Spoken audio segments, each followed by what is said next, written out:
देखिए first question आपकी screen पर 101 क्वेश्चन है ना। देखिए कितना इजी क्वेश्चन आया हुआ है। हम बात करें क्लास 9 में ही हम जब रियल नंबर स्टार्ट करते हैं तो वहां पे ये सिंपल डेफिनेशन बेस्ड है ना। Decimal expression of an irrational number, irrational number की डेसिमल एक्सप्रेशन क्या होती है भाई? Non terminating and non reacting.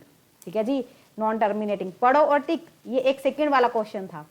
Next देखिए 102 क्वेश्चन में स्क्रीन पे आपको विजिबल हो रहा होगा, थोड़ा बड़ा भी कर देती हूँ, जस्ट अ मिनट। क्या लिखा हुआ है? x की वैल्यू दे रखी है या आपको, तो आपने x -2 की वैल्यू लेके आनी है, यानी कि 1/x² लेके आना है।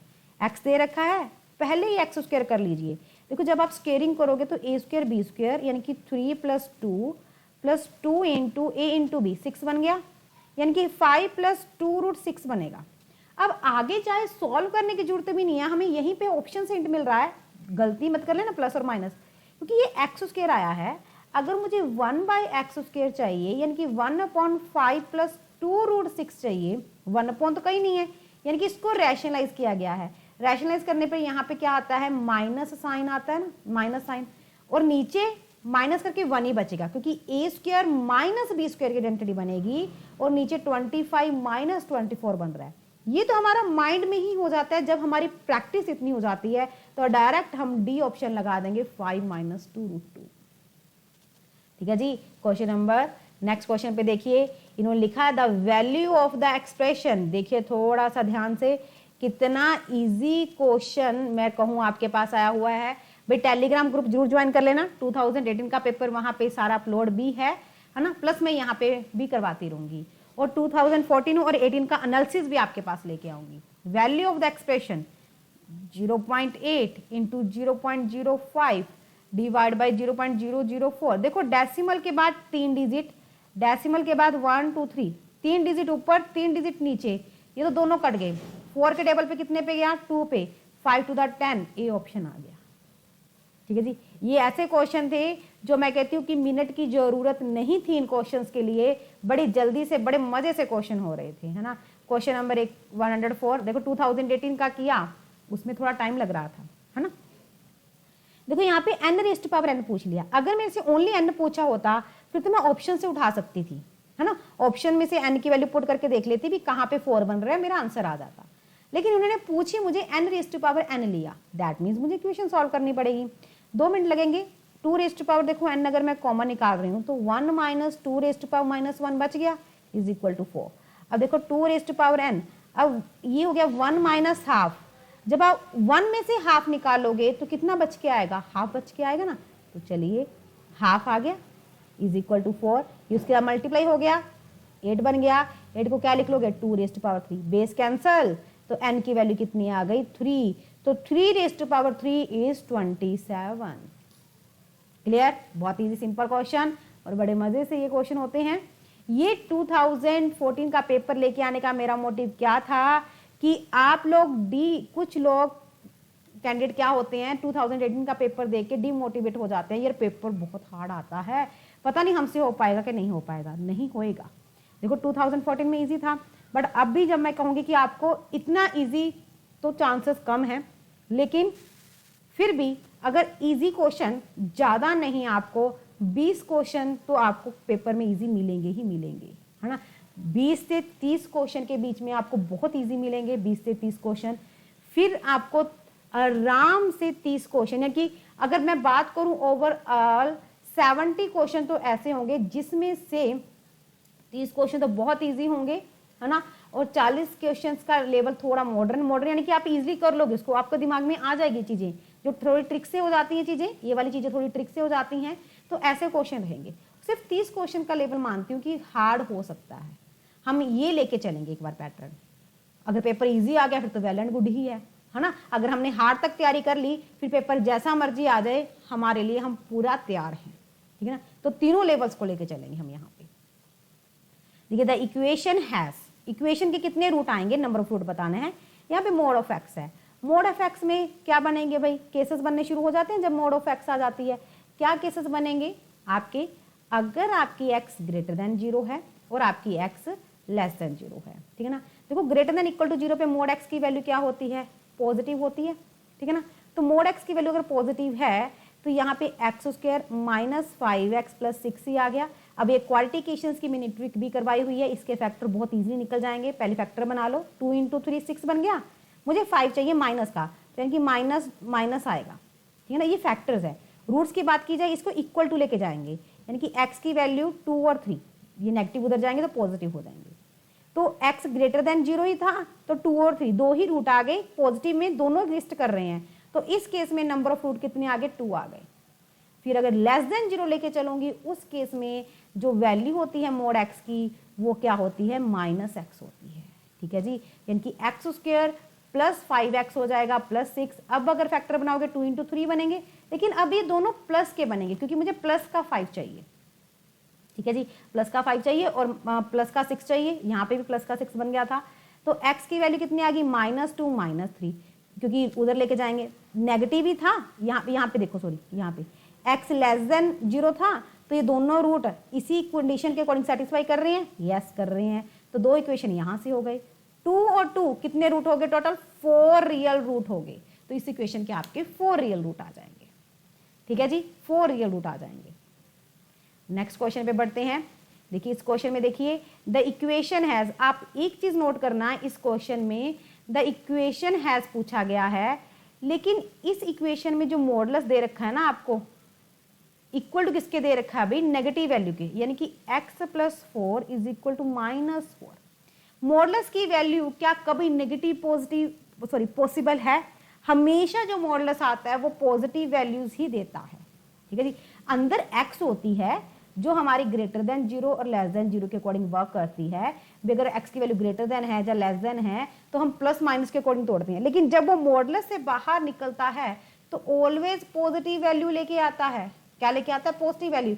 इन्होंने तो बोल दिया कि मॉडुलस आपको नेगेटिव वैल्यू के इक्वल है, ये तो सेटिस्फाई ही नहीं है, तो इसका तो नो सोल्यूशन पे हम आ जाएंगे, ये नो सोल्यूशन आ जाएंगे क्योंकि ये तो इक्वेशन ही वैलिड नहीं है हमारे लिए। नेक्स्ट क्वेश्चन देखें, देखो sum of two irrational number, 9th class का सिंपल क्वेश्चन देखा जाए, sum of two irrational number 9th class में आजकल हम करवाते हैं, 9th 10th में भी आजकल एमसीक्यूज आते हैं, है ना। 2 इरेशनल नंबर का सम बता दीजिए।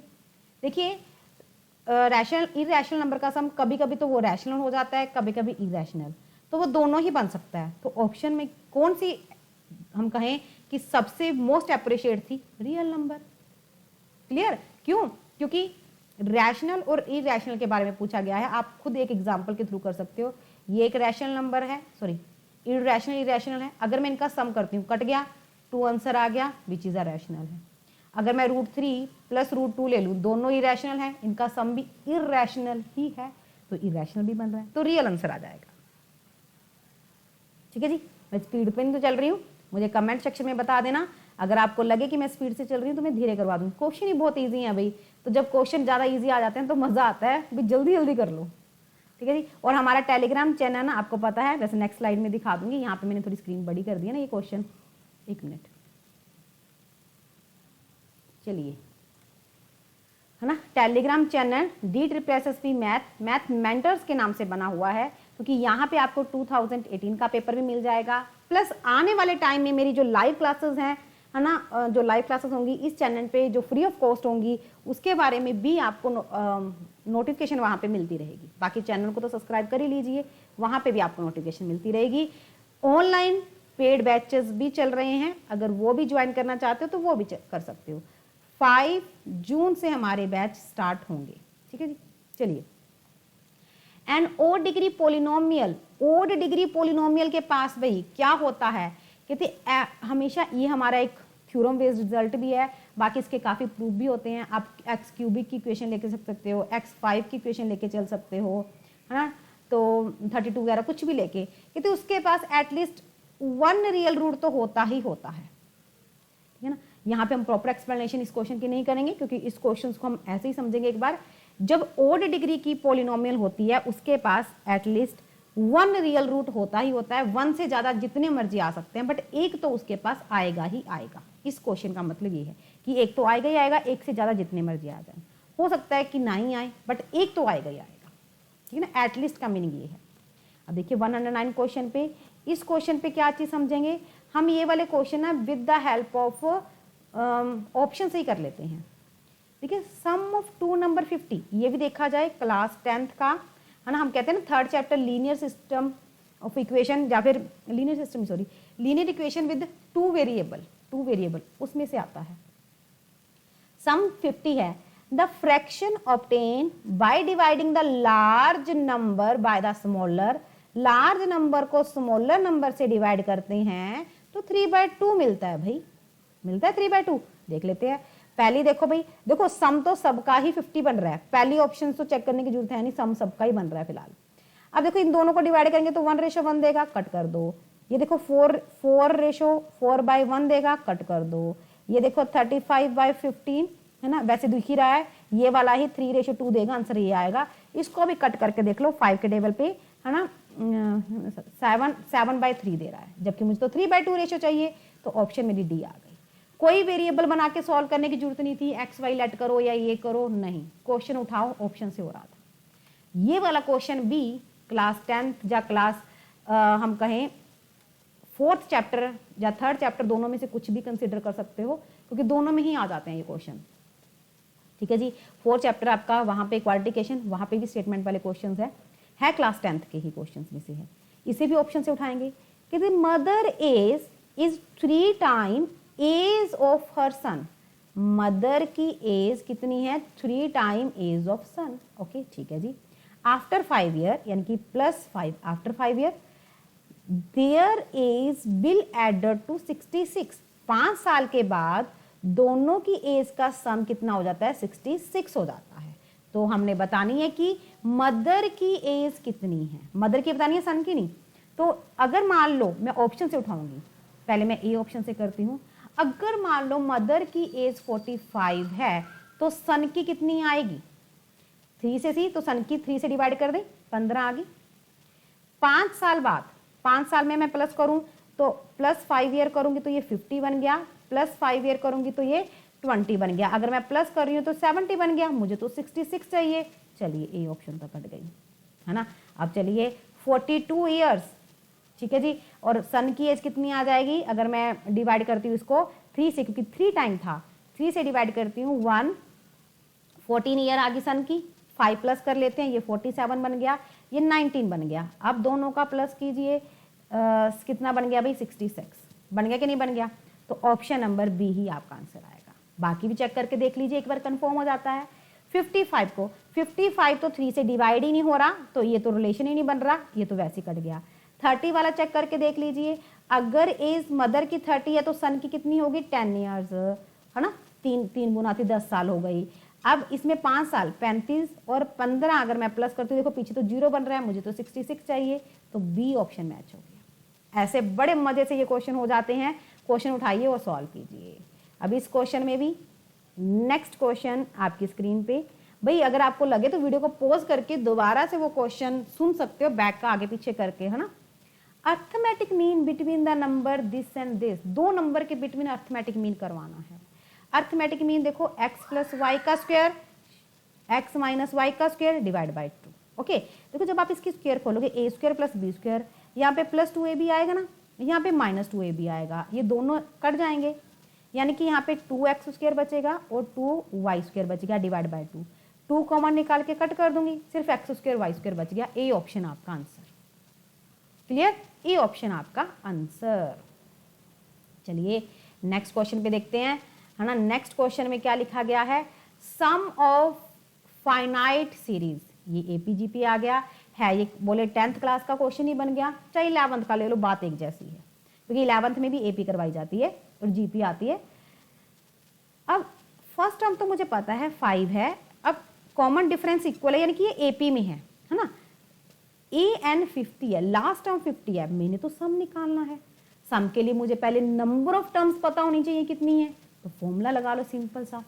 an 50 है ना, a की वैल्यू कितनी है, 5 + n - 1 × d, d कितना आ रहा है, 3 = 50, ठीक है ना। अब डायरेक्ट आप कर सकते थे, 50 में से 5 गए, कितना आ जाएगा, 45। 45 ये मल्टीप्लाई में डिवाइड बाय 3 करोगे, कितना आ गया, 15। ये -1 उधर आके प्लस हो गया, n की वैल्यू आ गई 16, यानी कि यहाँ पे जो नंबर ऑफ टर्म्स हैं वो कितनी है, 16 हैं। अब मैंने सम निकालना है, तो सम का फॉर्मूला क्या लगेगा, क्योंकि ये लास्ट टर्म गिवन है तो मैं सम का फॉर्मूला क्या लगा सकती हूँ, n/2 फॉर्मूला लिख दूँ एक बार, है ना, n/2 a प्लस एल वाला। 16/2 8, a कितनी है 5, l कितनी है भाई लास्ट टर्म 50, तो 8 इंटू 55 कीजिए, 8 5 40, पीछे 0 बनेगा, सिर्फ एक ही ऑप्शन में 0 है तो चक उठा दीजिए फटते, है ना। आ गया जी बी ऑप्शन, ज्यादा जरूरत ही नहीं है मल्टीप्लाई करने की, टाइम वेस्ट करने की। अगर 2 ऑप्शन में 0 होता फिर मैं फुली मल्टीप्लाई पे जाती। अब ये देखिए प्रोबेबिलिटी का क्वेश्चन आया, सिंपल क्वेश्चन प्रोबेबिलिटी का। कहते अ bag contain 6 red 4 green balls, a ball is drawn at random from the bag, find the probability that it is either a red ball और अ ग्रीन। दोनों की पूछ ली भाई, आइदर अ red और अ green, है ना। अगर टोटल बॉल देखी जाए तो कितनी है 10, है ना। फेवरेबल आउटकम्स कितना बनेगा, खुद सोचो, रेड बॉल 10 दे दी, ग्रीन आपको सॉरी रेड बॉल 6 थी, रेड बॉल आपको 6 दे दी और ग्रीन बॉल आपको 4 दे दी, ठीक है। उन्होंने आइदर और की ऑप्शन पूछ ली, जा तो भाई रेड आ जाए जा ग्रीन आ जाए, तो दोनों का सम ही तो आएगा, तो 10 डिवाइड बाय 10 1 आ जाएगी, प्रोबेबिलिटी ए ऑप्शन, ठीक है ना। 1 डिवाइड बाय 1 ए ऑप्शन आ गई। अब नेक्स्ट क्वेश्चन देखिए, ये वाला क्वेश्चन जो था, ये मैं कहूँ कि हम कहें कि क्लास +1 के अकॉर्डिंग जब +2 के अकॉर्डिंग प्रोबेबिलिटी का क्वेश्चन था, क्योंकि ये जो क्वेश्चन था ये परमोटेशन और प्रोबेबिलिटी का मिक्स क्वेश्चन था। इसमें परमोटेशन यूज होके फिर प्रोबेबिलिटी निकालनी थी। देखो कैसे, कहते 7 person are be seated in a row, 7 बंदे थे जिसको हमने एक रो में बिठाया है। द प्रोबेबिलिटी दैट, हमने प्रोबेबिलिटी निकालनी है, 2 particular person sit next to each other, 2 person एक दूसरे के साथ बैठे हैं, ये प्रोबेबिलिटी निकालनी है। अब देखो ये परमोटेशन में हम करते हैं, जब रो में बिठाते हैं, जब सर्कल में बिठाते हैं तो फिर n-1 फैक्टोरियल होता है, लेकिन रो में बिठाते हैं तो टोटल आउटकम्स कितने होते हैं n फैक्टोरियल, यानी कि 7 फैक्टोरियल, ठीक है। अब जो फेवरेबल आउटकम बनेगी वो क्या बनेगी, उन्होंने बोला कि 2 पर्टिकुलर पर्सन को हम एक दूसरे के साथ बिठा रहे हैं। चलो मैंने 2 पर्सन ले लिए ए और बी, जिनको साथ में बिठा रहे हैं, ठीक है, जिनको साथ में बिठा रहे हैं। अगर 2 पर्सन जिनको साथ में बिठा रहे हैं तो इनको मैंने क्या ले लिया, एक एज अ बंडल ले लिया। जैसे हम परमोटेशंस में लेटर्स का अरेंजमेंट करते हैं ना, vowels come together, same formula यहाँ पे एप्लीकेबल करना है। 2 पर्सन, तो इनके दोनों की रोटेशन क्या हो सकती है 2 फैक्टोरियल इनटू, यहाँ पे फॉर्मूला क्या होता है n-k + 1 फैक्टोरियल, ये मैंने अपनी वीडियोस में करवाया हुआ है।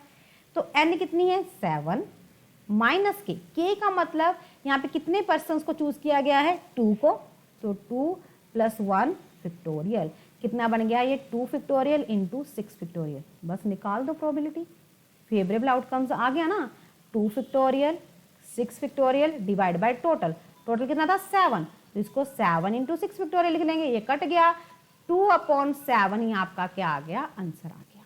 That means C option. Question बहुत इंटरेस्टिंग था, अच्छा क्वेश्चन था हम कह सकते हैं, ठीक है जी।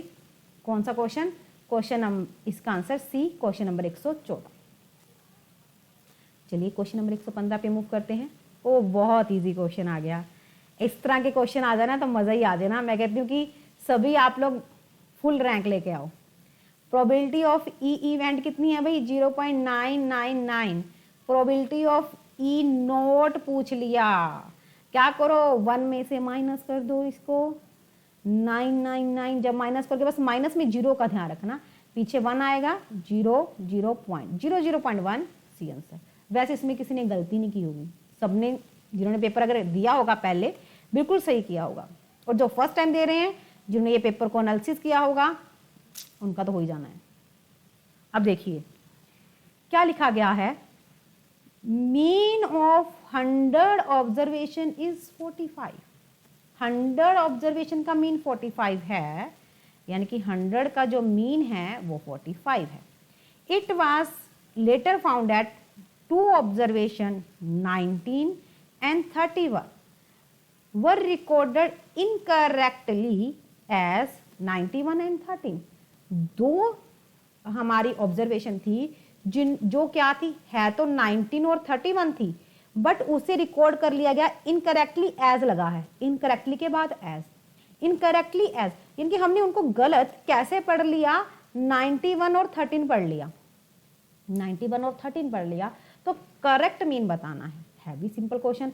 इसे वैसे आजकल 10th क्लास में भी चला देते हैं ऐसे क्वेश्चन करेक्ट इनकरेक्ट वाले, पर अगर बात करें तो क्लास +1 में तो ये क्वेश्चन आते ही है ना, correct incorrect mean, combine mean, ये सारा क्लास +1 से शुरू हो जाता है। बाकी मैं आपको नेक्स्ट लेक्चर एक लेके आऊंगी जिसमें तो 14 या 18 के एनालिसिस के अकॉर्डिंग बताऊंगी कि आप कौन कौन से चैप्टर्स को स्ट्रांगली पढ़ें, ठीक है ना, जिससे आपका अच्छा सा बेस डेवलप हो और आप पेपर में गलती ना करें, है ना, आपका पेपर अटेम्प्ट हो जाए सारा। देखो अब ये अगर सम निकालूं, ये सम इनकरेक्ट है ना, इनकरेक्ट है, इसको इसके साथ मल्टीप्लाई हो जाती है 4500। मुझे क्या निकालना है अभी, करेक्ट सम। करेक्ट सम क्या होगा, 4500 इनकरेक्ट था, इसमें से इनकरेक्ट वैल्यू को माइनस करना है और करेक्ट वैल्यू को प्लस करना है, -91 -13 +19 +13, जो करेक्ट वैल्यू थी वो प्लस कर दी, ओहो एक मिनट,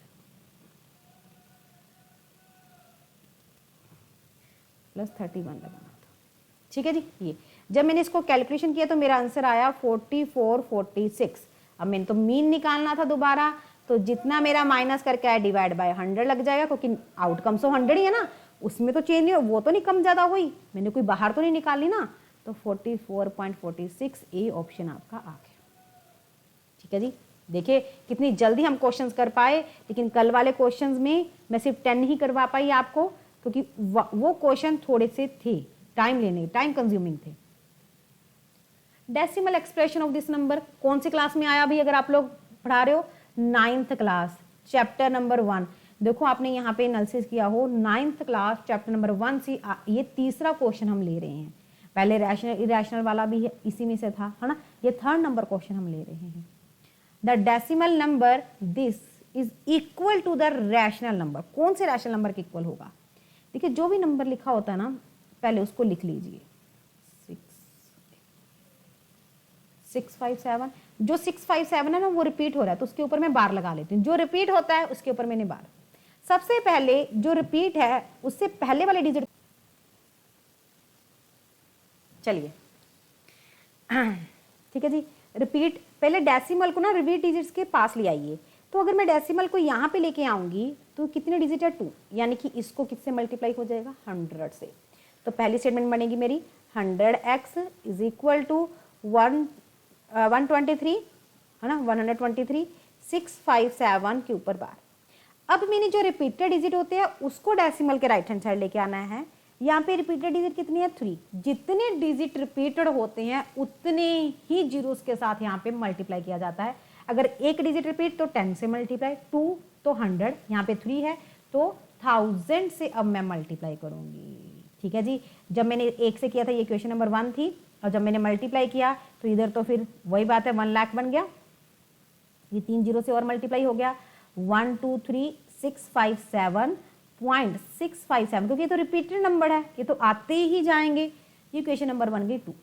उसके बाद नेक्स्ट स्टेप क्या होता है, हम जब इस क्वेश्चन को सॉल्व करते हैं 2 - 1, क्योंकि जो कैंडिडेट 9th को 10th को टीच कर रहे हैं उनको तो ये क्वेश्चन आता होगा, लेकिन जो नहीं टीच कर रहे उनको ये क्वेश्चन मैं मानती हूँ नहीं आता होगा भी कैसे ये क्वेश्चंस करना होता है, ठीक है ना। तो पहले तो जो डेसिमल होता है उसको रिपीटेड डिजिट तक लेके जाना है, अगर रिपीटेड डिजिट से पहले ही है फिर कोई जरूरत नहीं होती मल्टीप्लाई करने की, लेकिन यहाँ पे रिपीटेड डिजिट 6 से स्टार्ट था तो पहले डेसिमल यहाँ शिफ्ट करना था, नेक्स्ट स्टेप में रिपीटेड डिजिट के पास लेके गए। अब उसके बाद नेक्स्ट स्टेप होता है सेकंड 2 - 1 करना, ठीक है ना। अब अगर मैं माइनस करूंगी x, 100 इसके नीचे ही आ जाएगा, इज इक्वल टू यहीं पे माइनस कर देती हूँ ना, यहाँ पे ये 123.657 रिपीटेड, इसीलिए हम माइनस करते होते हैं क्योंकि इसके बाद वाले रिपीट डिजिट सारे खत्म हो जाते हैं, आगे वालों को माइनस कर लेंगे, यहाँ पे 4 आ गया, 3 आ गया, 5 आ गया, 1 2 3 आ गया।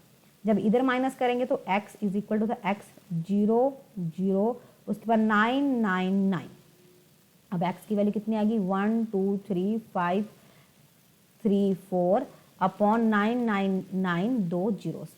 अब ये जो ऑप्शन है ना, ये आपकी option number D. I know थोड़ा सा आपको यहाँ पे मिस प्रिंटिंग दिख रहा है, लेकिन ये आ रहा है ऑप्शन नंबर डी यहाँ पे। Okay clear.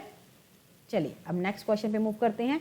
बस हम 117 तक तो हम पहुंच ही गए हैं, 2-3 क्वेश्चन रह गए, क्योंकि 20 क्वेश्चन लिखा था, तो 20 क्वेश्चन आज के लेक्चर में मैं करवा दूंगी आपको, ठीक है ना। देखिए 118 question, x and y we real number and x and y दिया है, we two sets, then देखो इंटरसेक्शन मैक्सिमम लिखा हुआ है, क्या आएगी आपके पास। जब जो सेट दे रखे हैं ना, पहले इसको देखो क्या लिखा हुआ है, y is equal to 1/x। अब ये वाला क्वेश्चन ऑलरेडी मेरी PDF में है, जो मैंने यूपी वालों को करवाया है उसमें ये क्वेश्चन ऑलरेडी है। अब ये वाला क्वेश्चन है, देखो यहाँ पे y y इक्वल टू है, ये दोनों कर्व जो हैं उनको इनका इंटरसेक्शन पॉइंट ढूंढो, क्या इनका कोई कॉमन पॉइंट है। अगर इंटरसेक्शन पॉइंट कॉमन पॉइंट कोई भी मिल गया तो इनकी इंटरसेक्शन 5 नहीं आएगी, फिर देखते हैं भी एक्स आई के वाई। लेकिन अगर कॉमन पॉइंट ही नहीं मिला तो खाली आ जाएगी, ठीक है ना। तो 1/x is equal to -x रखा गया, क्योंकि इधर वाई वाई था, ये उस तरफ चला गया, -x² इज इक्वल टू 1, यानी कि x² की वैल्यू -1 लिख देंगे। यहाँ से आपका x किसको बिलोंग कर जाएगा, कॉम्प्लेक्स नंबर को, जबकि x और y तो क्या थे, रियल नंबर। तो ये तो पॉसिबिलिटी नहीं है। अगर पॉसिबिलिटी ही नहीं है मतलब कि इन दोनों के बीच में कोई इंटरसेक्शन पॉइंट नहीं है, तो सी ऑप्शन आ जाएगी कि इंटरसेक्शन क्या आ रही है इसकी, खाली 5 खाली आ रही है, कोई कॉमन एलिमेंट इसमें नहीं है। क्लियर। नेक्स्ट वन देखिए, ये फंक्शन से क्वेश्चन आया, क्लास +1 का हम कह सकते हैं, क्लास +1 बोल सकते हो या क्लास +2 के अकॉर्डिंग, है ना। देखो जी 1,1 2, ऐसे आपको दिया हुआ है, कहते is a function described by, कैसे डिस्क्राइब हो रहा है, g of x ax plus B type में वो डिस्क्राइब हो रहा है। Then what is a value should be assigned for e and b, e और b की क्या वैल्यू यहाँ पे दी जाएगी। देखिए यहाँ पे फंक्शन अगर ऐसे डिफाइन हो रहा है, इसका ये x है, ये g ऑफ x है, ठीक है ना।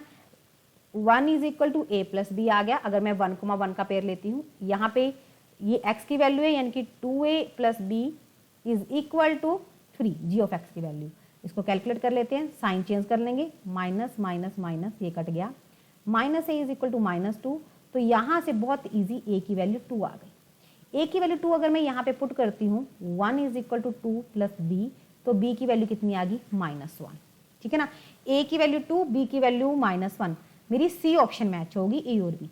अगर आप टैली करना चाहते हो कि आपका क्वेश्चन सही है कि नहीं, वैसे कर सकते हो, 2x - 1 लग जाएगा, क्योंकि बी वैल्यू -1 थी। नेक्स्ट वैल्यू लेके देख लो, x की वैल्यू 3 पुट करके देखो, 2 × 3 -1 6 - 1 5 आ गई ना, g ऑफ x की वैल्यू 5 हो गया टैली, बिल्कुल सही आंसर निकाला हमने, ठीक है जी। अब नेक्स्ट क्वेश्चन देखिए, ये लास्ट क्वेश्चन हो गया 120 क्वेश्चन, बहुत मजेदार क्वेश्चन भाई ये भी आपका।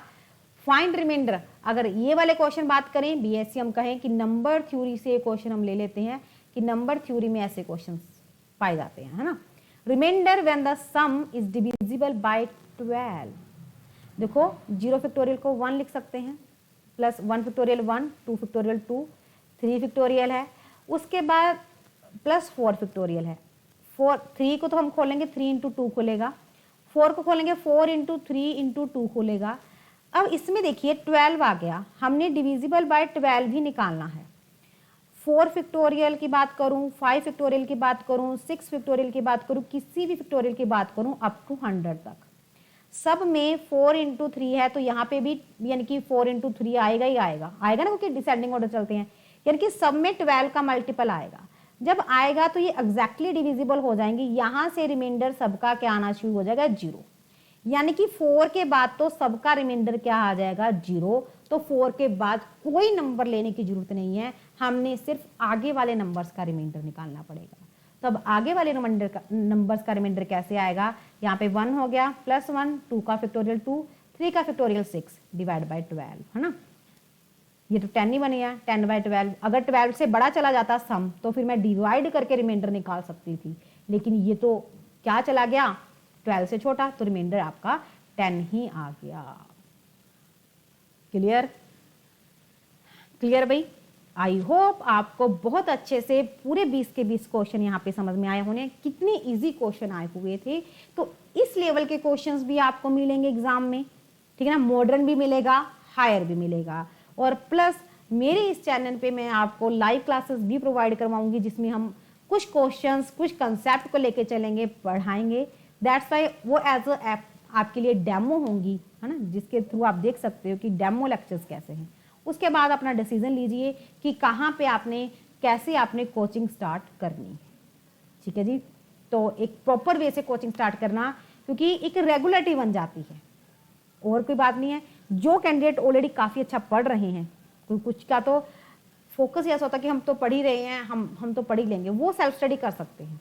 बट काफ़ी कैंडिडेट ऐसे होते हैं जिनको रेगुलरिटी चाहिए होती है, ठीक है ना, तो वो कोचिंग जरूर ज्वाइन करें। और कोई भी आपको इन्फॉर्मेशन लेनी हो कोचिंग के रिगार्डिंग, या फिर लाइव क्लासेस जो आगे आएंगी उनके बारे में कोई भी इंफॉर्मेशन लेनी हो, तो टेलीग्राम ग्रुप जरूर ज्वाइन कर लीजिए, क्योंकि उसमें आपको बहुत इंफॉर्मेशन मिल जाएगी। प्लस आपको मेरा फ़ोन नंबर यहाँ पे शो हो रहा है, ये 2 नंबर्स हैं। इन नंबर्स पे आप व्हाट्सअप मैसेज भी कर सकते हो, प्लस हाँ क्या कर सकते हो, व्हाट्सअप मैसेज या फिर कॉल करके जो भी आप बैच के बारे में इंफॉर्मेशन लेना चाहते हो वो ले सकते हो, ठीक है। Thank you, bye bye all of you.